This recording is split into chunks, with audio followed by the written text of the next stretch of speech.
শসার ক্যারেটটা অনেক ছোট ছিল, তো শসার ক্যারেটটা হচ্ছে বড় একটা ক্যারেট দিয়েছি, দেখেন কত বড়। এরকম ছোট একটা ক্যারেট ছিল, এই ছোট ক্যারেটের চেয়ে এই ক্যারেট হচ্ছে 3 ডাবল মাটি নেই এরকম। তো হচ্ছে পাল্টে দিলাম, কারণ হচ্ছে শসা গাছটার মধ্যে কিছু শসা আসছে, কিন্তু শসাগুলো হচ্ছে গাছটা একদম মানে রোদ উঠলে গাছটার অবস্থা একদম নাজেহাল একটা অবস্থা হয়ে যায়, পাতাগুলো হচ্ছে একদম কুকড়ে যায়। এখানে যে শসা আসছিল, এই যে শসা আসছিল, কিন্তু শসা টিকে না, এই যে শসা মারা গেছে এটা।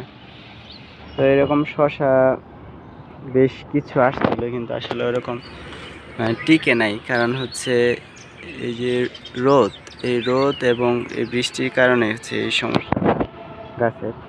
আজকে হচ্ছে একটা শসা একটু বড় হয়ে গেছে, এই ছোট ক্যারেটের মধ্যে একটা শসা ধরে গেছিল, আপনাদের অন্য আরেকটা ভিডিওতে হয়তো আমি দেখিয়েছিলাম।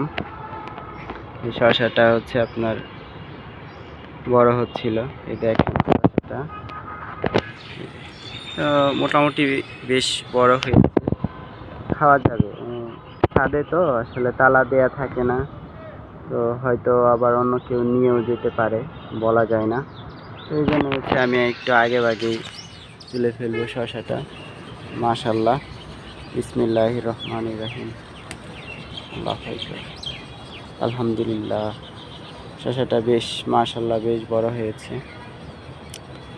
হয়তো রেখে দিলে আরও অনেক বড় হইতো, কিন্তু আমি এত একটা রিস্ক নিতে চাচ্ছি না, কারণ অনেক সময় হচ্ছে নিয়ে যায় শসা, আসলে এমনিতেই খাওয়া যায়, এই জন্য অনেকে আছে নিয়ে যায়।